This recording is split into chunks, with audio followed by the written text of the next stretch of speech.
Howdy folks, Kirk and Jay here with Kirk Giordano Plastering. Today what we're going to do is show you guys how to repair a hole left by an air conditioning unit. We are in Pleasant Hill. Generally my buddy Ron Roberts Plastering gets most of the work out here since he lives here. Anyhow, what these folks have done is they've studded it, and I asked them, they sent me a picture of this and I said, can you tell me something? Is it a stud house or does it have shear wall? And they said, well, it was built 40 years ago. I said, enough said. Back in the late 70s, I was working for my old buddy Sam Hoff, and that's all we did. They didn't have requirements for shear back then, so it's a stud house. Meaning, I can see the stucco right here.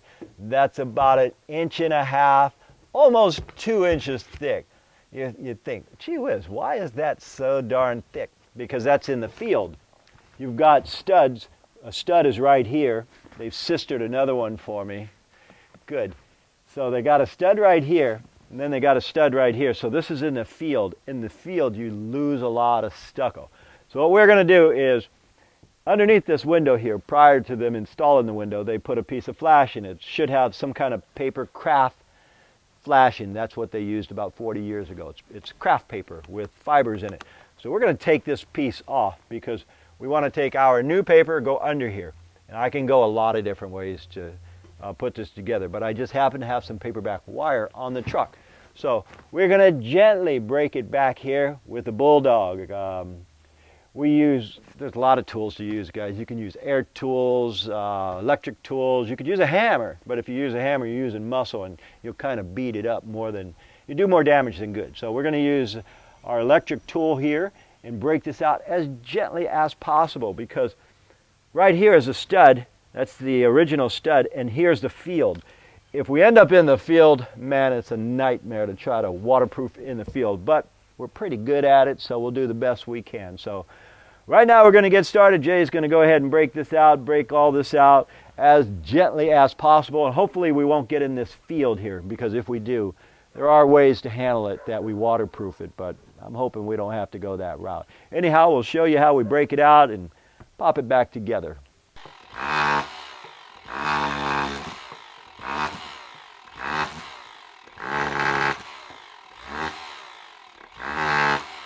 Okay guys, Jay has done the breakout, and we actually got some pretty good paper. I expected we would. The house is only 40 years old, so it's in good condition.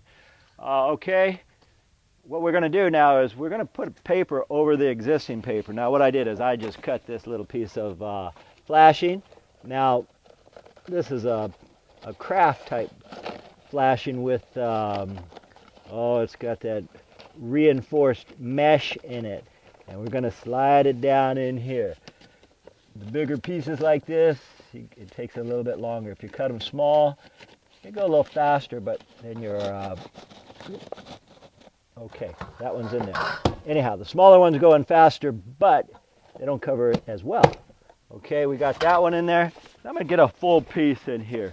And I'm just going to slide this guy right in here on top of this existing flashing best I can. Okay, that's in there like so, and it's always good to slide it down as far as you can over that. Doesn't have to be pretty because we still have got a couple pieces of, now this paper here, useless. We just take it off, because what we want is this paper here. This is the original craft paper that this old like-it window was put on. Now what I'm going to do is I'm going to take some clean paper, and by the way guys, this is self-furred paper, paperback. It's what I'm going to put on after I put this on. Now I'm going to do the best I can. Let's see, to slide this piece underneath this guy right here. And yes, caulking will be necessary. So I'll put this guy right here, get it right where I want it. Let me see, get a couple tacks in here. Try not to get your finger, guys. Then we're gonna stretch it. Stretch it tight, get this side, get it up under there and go over this existing and stretch it. If you don't stretch it, guys, you'll use a lot of plaster to get it tight. Let's see, I'll follow my stud just with my hand, and I'll do the same here. Let me see, let me get it on top of this. And a lot of ways to caulk this too, guys. We can caulk it right now. Before, say I can put a bead of caulk in here and then put this on it, but then it gets all over my fingers. Or I can do it this way. And keep in mind, I'm going to be placing another sheet of paper over this. So once I get it right where I want it, like so, now I'll take a tube of caulking in. I'm kind of partial to the polyurethane caulkings, whatever caulking you want to use, guys. Make certain that it's a good one. We take this polyurethane stuff here, nasty. Try not to get it all over you guys, and squeeze it in here. Get this joint real well. That way, because, I mean, these folks are going to paint this house, but at the same time, this is a color coat maintenance free finish. So this color coat maintenance free finish will allow water to go through it. So when it goes through it, I don't want it to go behind this paper here. So we give it a good amount of caulking. Like so. Over here, same thing.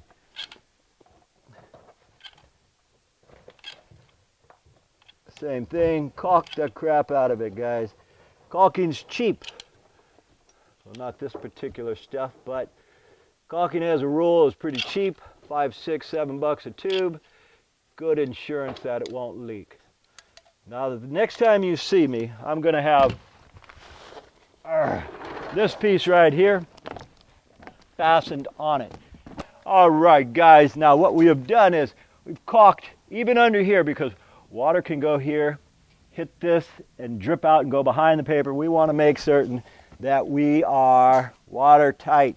Now, Jay mixed me up some quickset cement, and then he put luminite in it, because we're going about 1.5 to 2 inches thick. It doesn't matter how well you apply your paper and stretch the crap out of it, you're still going to go between studs. I actually have rib lath on my truck, and I could use rib lath, but I could make this work too. You name it, and we can make it work. So, as fast as I put this on, by the time I get to the bottom of this bucket, Jay says, well, by the time you get to the bottom, it's going to be hard. And I thought to myself, that works. That's fine, because we are going about a 1/2 inch in, well, actually we're 3/4 here to 7/8 inside. We are 1.5 to 2 in the field. I don't care how good you guys are, you are not going to stretch the crap out of that wire. When I first got into the trades, that's all we did was stretch wire, because they didn't have the shear wall codes back then. And by the way, too, guys, you know, the folks here said something somewhat interesting to me. They said, well, gee, we're going to go ahead and paint this. It doesn't matter what you do, because we're going to paint it anyhow. And I said, you know what, guys? The finish you have on here is maintenance free. It's 40 years old. As a tip in the future, or it's not too late for them, I said, you could paint all your eaves and put another color coat maintenance free finish directly over this, and that will work. I said, once you destroy this maintenance free finish by painting it, now every 8 to 10 years, you're going to have to paint it again. And especially we're in Pleasant Hill, where it's kind of hot. The hotter it is, the more you have to paint. It doesn't last. So, you folks consider painting a house, look into a color coat. 40 years old color coat here. And all it is it tends to lighten and darken in different areas. But if you get tired of it, you could always color coat directly over it. You don't need a bonding agent. The only thing you need to do is pressure wash the house. So I'm going to take another 5 minutes and play around with this. You see, we're pretty thick, and as soon as I get it to where it's hard as a rock, I'm going to texture it. Okay guys, we've allowed this to set about 10 minutes. Now what I'm going to do is I'm going to use a hard rubber float as well as a sponge float. Hard rubber float, why? Because, okay, I've hard rubber floated all of this, and then I sponged it to get my joint a little tighter. That's real important for us craftsmen. Okay, here's what we're doing. Now I'm taking this hard rubber float and I'm compressing it. So all I'm doing is making the wall true and plumb as well as opening it up. You say, what's the difference between opening it and closing it? Well, if I use my trowel like here and trowel it like this, now I've closed it, it will crack. This is opening it. You can't see it, but it's opening it, meaning it's compressing it tight, getting it in these joints real well, and just getting all the humps out. Here's my last, well, here's another tip, guys. You can use the edge. If it's too full, shave it off a hair. Shave it off a little bit, guys. Okay, a little bit of muscle, push it in. Easy peasy. After doing a few hundred of these, you get mighty good at it. But as I've said in other videos too, guys, my job is half the battle. If Jason didn't mix me this stuff just right, I wouldn't be able to do it. Okay, a little bit of water on this sponge float. Why? Because you see the transition there. That's real nice. A little bit of water, and it makes the transition, once I put my texture on here, even tighter. This is the difference between, say, homeowner, handyman, and a fellow like me who is technically supposed to be professional. Okay, now that's pretty tight. My joints are tight. I'll hit it one more time with this. And now, of course, Jay already mixed me up some color coat. I just happen to be using BMI since I have it on the truck. And this particular BMI, all it is a color. It's the same texture grit that they've used here. Now, I've got to get my trowel sticky. I try to put it on with my trowel with water on it. The first one won't skip well. So, okay, now that I got that done, I'm looking at the fellow's texture who did it. Right-handed, pulling it up, most of them are. So that's exactly what I'm going to match. I'm going to pull it up here and come up. Okay. And if a fella has a lot of little 6 inches, we just put it on 6 inches. If a fella has strokes a foot, we put it on a foot. Easy, nothing to it. You just got to look at it, and it does take a few years practice to learn all these finishes. Just like that. That way when these guys paint this, or if I talk into a color coat, it matches. With a color coat, it doesn't really matter if this doesn't match, but if they're painting it, it certainly does. Anyhow, that's on there now, and what I do is I take my trowel, knock it down slightly. Knock it down slightly.